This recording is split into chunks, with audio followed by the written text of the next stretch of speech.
이제 우리가 다루어야 할 정말 중요한 부분에 왔습니다.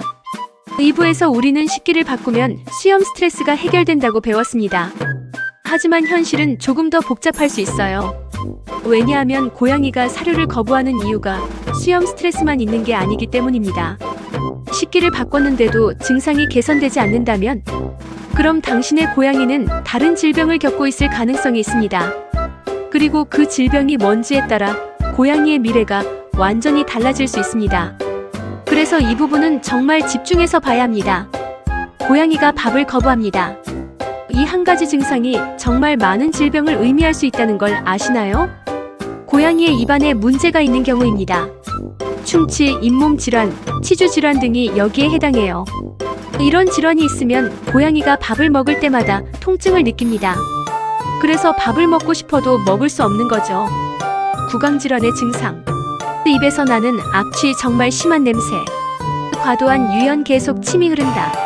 입 주변에서의 출혈. 한쪽으로만 먹는 행동. 고양이의 간에 문제가 있는 경우입니다.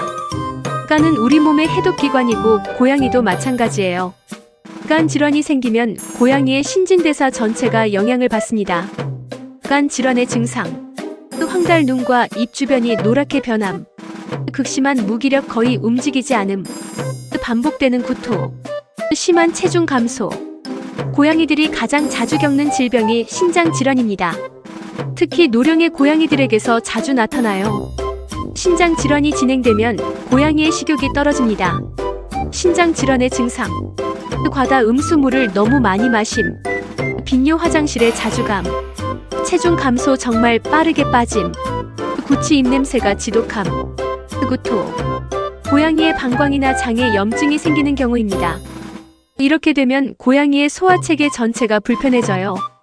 방광염과 장질환의 증상. 빈뇨 및 배뇨 곤란 화장실을 자주 가는데 소변이 적음. 혈뇨 소변에 피가 섞임. 만성 설사. 반복되는 구토. 복부 통증. 자, 이제 가장 중요한 질문입니다. 그럼 내 고양이가 겪는 게 수염 스트레스인지 질병인지는 어떻게 알아? 먼저 공통점을 보면 모두 사료 거부라는 증상을 유발합니다. 그래서 처음에는 구분하기 정말 어려워요. 여기가 정말 중요한 부분입니다. 수염 스트레스라면 식기를 바꾼 후 1주에서 2주 내에 눈에 띄게 개선됩니다. 질병이라면 식기를 바꿔도 증상이 변하지 않습니다. 오직 이것만으로도 대부분 구분할 수 있습니다. 구토나 설사가 있었나요? 과도하게 물을 마시나요? 무기력해 보이나요? 이런 증상들이 있으면 질병일 가능성이 높습니다. 약간의 체중 감소라면 단순 스트레스일 수 있습니다. 하지만 빠른 속도로 체중이 감소한다면, 특히 몇 주 안에 눈에 띄게 줄었다면 그건 질병의 신호입니다. 정상적인 음수량 고양이가 음수기에서 자주 마신다. 비정상적인 음수량 고양이가 물을 비정상적으로 많이 마신다. 또는 전혀 안 마신다. 배변 상태는 정상인가? 정상 딱딱한 변. 비정상 묽은 변 또는 설사 염증 질환의 신호. 구취가 있는가? 수염 스트레스로 인한 밥 거부 특별한 냄새 없음. 질병으로 인한 밥 거부 특이한 냄새. 이 모든 체크 포인트를 통해 당신은 대략적인 판단을 할 수 있습니다. 이제 정말 중요한 결정의 순간입니다. 언제 병원에 가야 할까? 식기 변경 후 2주가 지났는데도 증상이 지속된다. 이건 수염 스트레스가 아니라는 명확한 신호입니다. 즉시 병원에 가세요. 추가 증상이 있다. 구토, 설사, 무기력 등. 이건 이미 질병의 신호입니다. 식기 변경보다 병원 방문이 우선입니다. 고양이의 체중이 계속 감소한다. 이건 정말 심각한 신호입니다. 체중 감소는 고양이의 건강이 악화되고 있다는 뜻입니다. 빠르게 병원에 가세요. 고양이의 행동이 급격히 변했다. 유난히 무기력해졌다거나 숨어서 나오지 않는다거나 울음이 많아졌다거나 이런 행동 변화도 질병의 신호일 수 있습니다. 여기서 정말 중요한 개념을 소개합니다. 고양이는 아픔을 숨기는 동물입니다. 이건 야생에서의 생존 본능입니다. 야생 고양이는 아프면 포식자의 먹이가 될 수 있으니까 아픔을 드러내지 않는 거죠. 우리의 반려묘가 되어도 이 본능은 여전히 남아 있습니다. 그래서 고양이는 상당히 심한 질병에 걸려도 처음에는 큰 증상을 드러내지 않을 수 있습니다. 보호자가 놓치기 쉬운 신호들. 이것들을 잘 관찰하세요. 사소한 행동 변화. 평소와 다른 패턴이 있나요? 잠을 더 많이 자나요? 특정 장소에만 숨어 있나요? 식욕의 미묘한 변화. 완전히 안 먹는 게 아니라 조금씩 덜 먹나요? 특정 음식은 안 먹나요? 사회성의 변화. 평소에는 활발하던 고양이가 조용해졌나요? 가족과의 상호작용이 줄었나요? 화장실 습관의 변화. 배뇨 습관이 변했나요?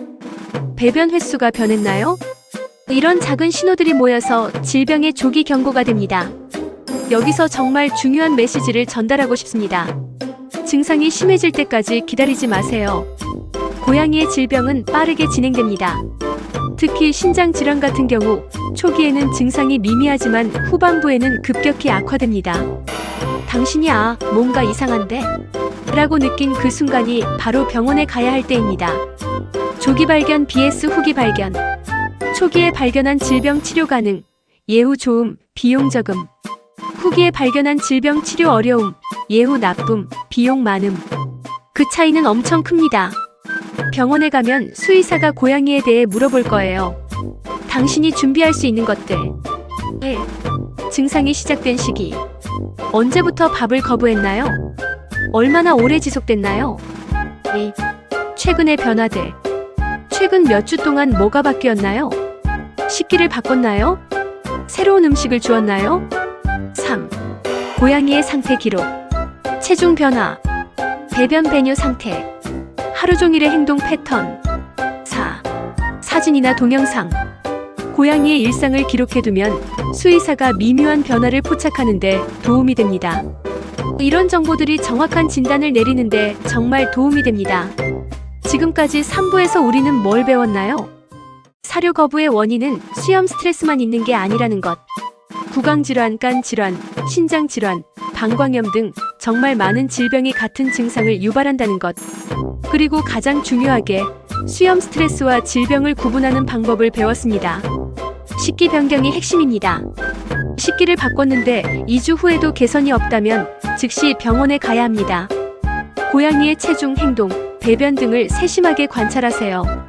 작은 변화도 놓치지 마세요. 조기 발견이 고양이의 생명을 구할 수 있습니다. 이제 마지막 4부가 남았습니다.